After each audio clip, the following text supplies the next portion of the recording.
I stared at that number on the spreadsheet. $344,800. Something wasn't right. And then I realized someone was bleeding the company dry from the inside. The office smelled like burnt coffee and stress, the usual scent of long nights and bad decisions. Ever since my dad passed, things hadn't been the same. He built this company from nothing, and now it felt like someone was pulling the rug out from under me. I wasn't about to let that happen. A year ago, my mom remarried. Weston, the guy, waltzed into our lives like he owned the place, all smooth talk and tailored suits. He had that salesman charm, knew how to say just the right thing to make you doubt yourself. I never trusted him. Maybe it was the timing. Maybe it was the way he always acted like he was one step ahead.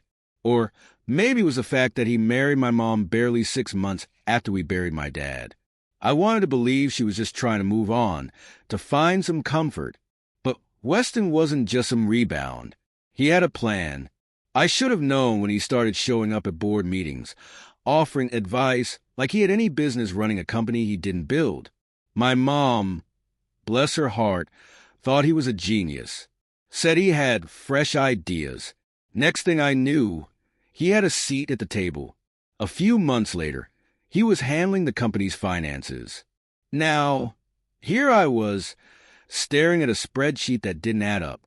Something wasn't right. The revenue was lower than it should have been, and there were discrepancies I couldn't ignore. But this wasn't amateur hour. Whoever was doing this knew how to cover their tracks. I started digging. Old contracts, payment logs, anything that could give me a lead. That's when I noticed a pattern. Service agreements getting renegotiated under Weston's name, all in the past 6 months. Each one redirected funds to a consulting firm I'd never heard of. No website, no clients, just an empty corporate shell with a vague mission statement. I ran it through public records. The firm was registered 6 months ago, the exact time Weston took over the company's finances. That was no coincidence. I needed proof, real proof. But the more I searched, the more I realized someone was covering their tracks fast. Files disappeared. Emails were wiped. It was like someone knew I was watching. Then late one night, my phone buzzed. An old friend from accounting. "Ethan, man, I don't know what's going on, but something in the books is off. And listen, be careful. I think they know you're looking." A cold weight settled in my stomach. This wasn't just bad bookkeeping. Weston was playing the long game, and I had a sinking feeling I was already steps behind.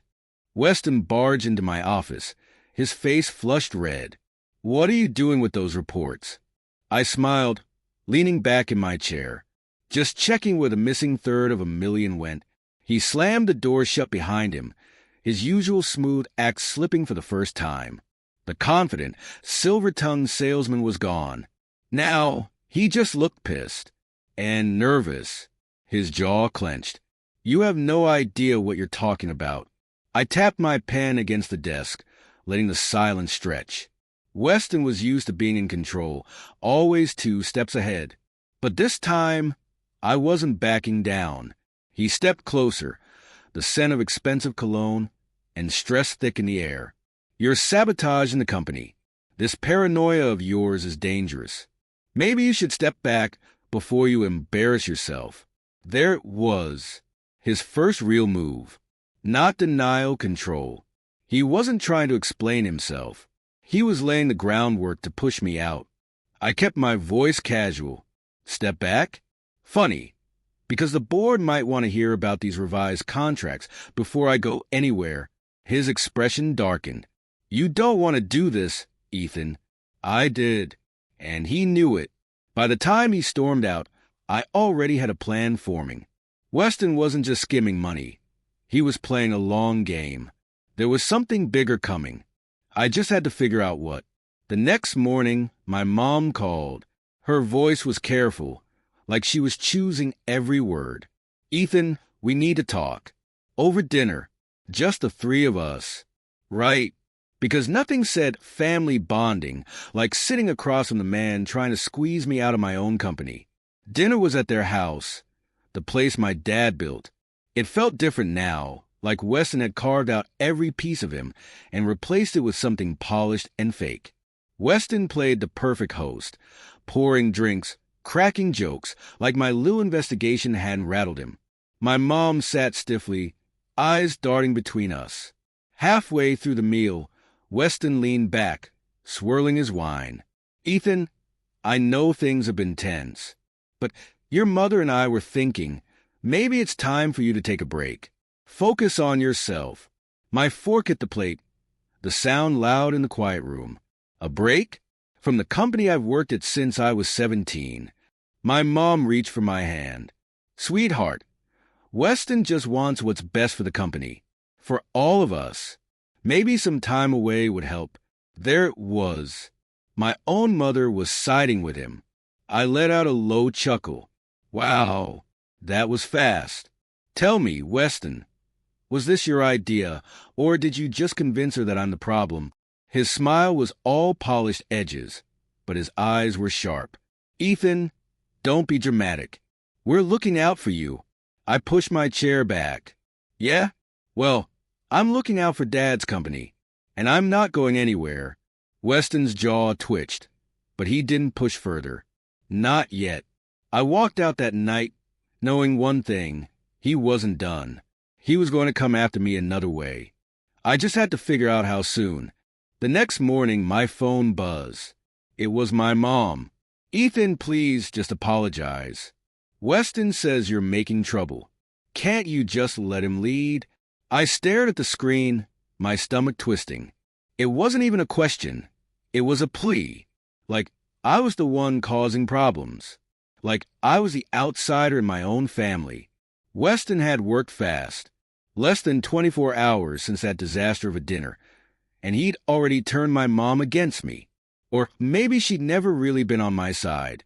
Maybe I'd just convinced myself she would see reason.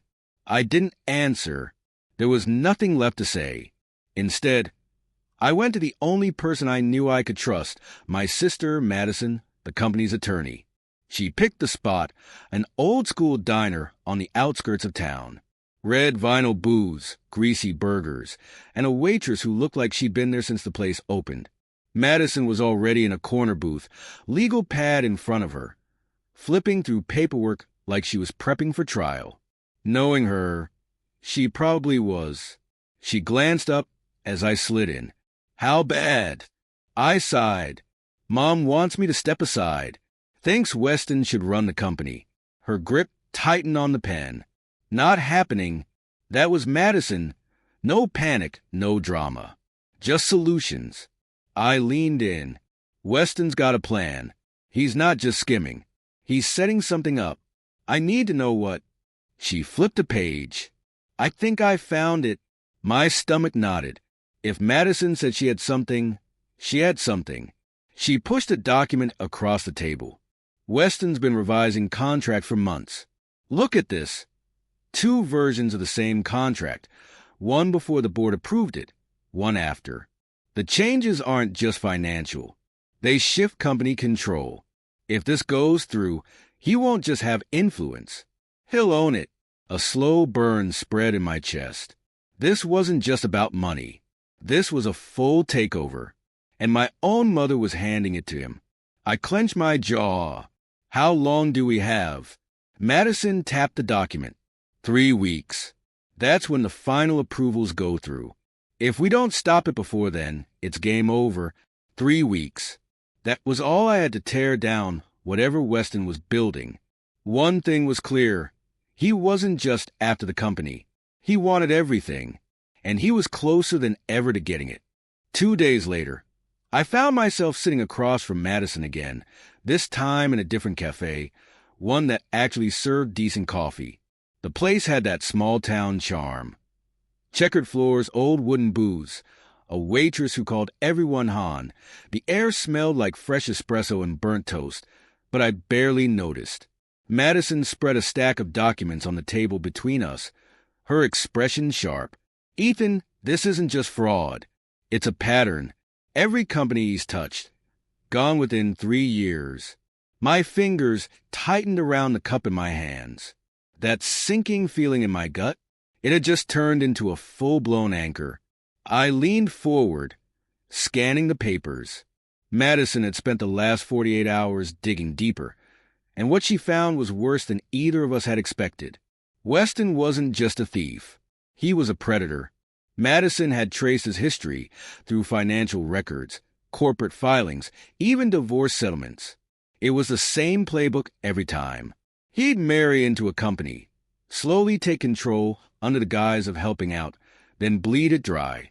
By the time anyone realized what was happening, he had already moved assets, secured payouts, and walked away, leaving nothing but ashes behind. Every single company folded. Every single spouse left with nothing. And now, he was doing it to us. Jonah, a financial analyst and an old college buddy, had been helping us make sense of the numbers. He had joined us that morning, flipping through a different set of papers, shaking his head. "The guy's slick," Jonah muttered. "I don't know how he keeps getting away with it, but everything he does is just on the right side of legal. He doesn't outright steal. He manipulates, restructures, moves money into shell corporations. By the time anyone catches on, he's already cashed out." I exhaled slowly, pressing my fingers against my temple. "And now I'm next." Jonah nodded. "Unless we stop him first." I studied the documents again. Multiple companies, all gone. The patterns were eerily similar. Weston swooped in, took control, bled them dry, and walked away without a scratch. I knew he was up to something, but this was next level. "He's going to push you out," Madison said. "The contracts he's rewriting, they're structured so that once they're finalized, you'll lose all decision-making power. And if you're out, Mom won't have any reason to fight him on it." My stomach twisted. Mom was already halfway on his side, convinced I was a problem. Once I was gone, there'd be nothing stopping him. Jonah rubbed his jaw. "We need to hit him before he finalizes those contracts. He's counting on you finding out too late." Madison leaned in. "We need a plan." I took a deep breath, staring at the evidence in front of me. Weston thought he was untouchable, that he could do what he always did and walk away clean. Not this time. I wasn't going to be another name on his list. I was going to take him down first. I knew what Weston had been doing. The trick wasn't proving it. It was making sure everyone else saw it too. He thought he had the upper hand, that I was just the idiot son getting in the way of progress. But he didn't realize I had already found his weak spot. His past mistakes weren't just skeletons in the closet. They were open wounds bleeding money. And I was about to make them public. Madison and Jonah had worked fast. We compiled financial statements, old business filings. Anything that painted the full picture. Weston wasn't just a scam artist. He was a reckless investor. He made high-risk plays with company money, betting big on failing ventures, hoping for last-minute miracles. The pattern was clear. He walked away rich, while the companies crumbled. That was his Achilles heel. And I was going to use it. But first, I needed more proof. Something undeniable. Madison spent hours digging through corporate records, tracing transactions that led to shell companies Weston had set up. The deeper she went, the clearer it became. He wasn't just skimming funds. He was setting up the company for a controlled collapse, just like he had done before. Jonah worked the numbers, connecting dots I hadn't even considered. Every investment he pushed through had a backdoor leading straight to him. I couldn't just expose him. I had to make sure he had no way out. I started reaching out to people tied to his past failures. Former employees, business partners, even his ex-wives. Some refused to talk, too scared or paid off. But others had been waiting for this moment. One by one, I collected their statements, their records, their warnings. Weston wasn't just a fraud. He was a repeat offender. And now I had the receipts. At the same time, I had to play it smart. Weston wasn't stupid. He had a way of sensing threats before they became problems. If he caught wind of what I was doing, he'd start covering his tracks, pulling strings, twisting the story before I even had a chance to present it. So I played it cool. I acted like I was on the defensive, like I was the one losing ground. Let him think he was winning. But every move I made was setting up the end game. I wasn't just going to expose him. I was going to bury him. A couple of days later, Weston called me into his office. The tension in the air was thick, but I played it cool. I already knew what was coming. Weston leaned across the conference table, his eyes cold. "You're too stupid to run this company." I smirked, leaning back in my chair. "You're right, but neither are you." The words hung in the air for a moment before I slid a folder across the table. "Recognize these shell companies, Weston? The SEC does." His smirk disappeared as he flipped through the documents. His fingers twitched slightly as he turned the pages, his face losing color with each one. The boardroom was silent. Every pair of eyes was locked on Weston as realization started to sink in. He had played his game well, but this was checkmate. "This is ridiculous," he muttered, trying to shove the folder back toward me. "These are fabrications. Lies." Madison, standing at my side, tapped the top page. "We have the filings, bank records, and testimonies from people who watched you do this before. Every company you've touched collapsed within 3 years. This one was next, wasn't it?" Weston forced a laugh. "Linda," he turned to my mother, his voice softening. "You know me. You know I wouldn't." But her face told him everything. She had already connected the dots. The lavish vacations, the investment opportunities that never quite materialized, the money that always seemed to vanish. Weston had fooled a lot of people, but not anymore. "You lied to me," she said, barely above a whisper. He reached for her hand, but she pulled away. The silence stretched before one of the senior board members spoke. "Given the evidence presented, I propose we hold an immediate vote on Mr. Weston's removal as CEO." Weston's head snapped up. "You can't do this. You built nothing," I cut in. "You stole, manipulated, and ran things into the ground. And now you're done." Weston's eyes darted toward the exit. He was calculating, figuring out if he could still talk his way out. But the panic was setting in. The walls were closing. I leaned in slightly, lowering my voice just enough for only him to hear. "Don't bother running, Weston. The SEC already knows. It's over." For the first time since he entered our lives, he looked afraid. And then, without another word, he turned and bolted for the door. "You should check your email," I called after Weston. "The SEC is very interested in your transactions." Weston didn't stop. He shoved past the board members, moving like a man who just realized the walls were closing in. But there was nowhere to run. Madison and Jonah had made sure of that. As soon as the board meeting ended, we put the final phase into motion. Every account Weston controlled was flagged. Any attempt to move money triggered immediate scrutiny. He had spent years thinking he was untouchable. Now, every bank he dealt with was treating him like a high-risk fraud case. Jonah sat at the kitchen counter, laptop open, tracking transactions in real time. He's trying to shift assets, offshore accounts, shell companies, fake business expenses. But everything's getting flagged and frozen. Madison had filed the legal motions first thing that morning. The SEC, the IRS, and the state's fraud division were all locked onto him like heat-seeking missiles. Then came the final move. The news broke faster than even I expected. Headlines lit up financial networks. CEO under investigation for massive fraud. SEC freezes assets amid corporate scandal. Former associates speak out on Weston's long history of deception. Weston's past victims, business partners, investors, ex-wives, came forward one after another. Some filed lawsuits. Others just wanted their stories heard. The man who spent his life dodging consequences had finally run out of options. Hours later, I flipped on the TV. There he was in handcuffs, his smug smile wiped clean. They caught him at a private airfield, trying to board a jet out of the country. He never made it off the tarmac. Linda sat beside me on the couch, arms wrapped around herself. She had spent years defending him, believing his lies. Now, watching him get shoved into the back of a police car. I wasn't sure if she felt relief, regret, or just exhaustion. Probably all three. She let out a shaky breath. I should have seen it. I glanced at her, then back at the screen. Now you do. Madison and Jonas showed up a few minutes later.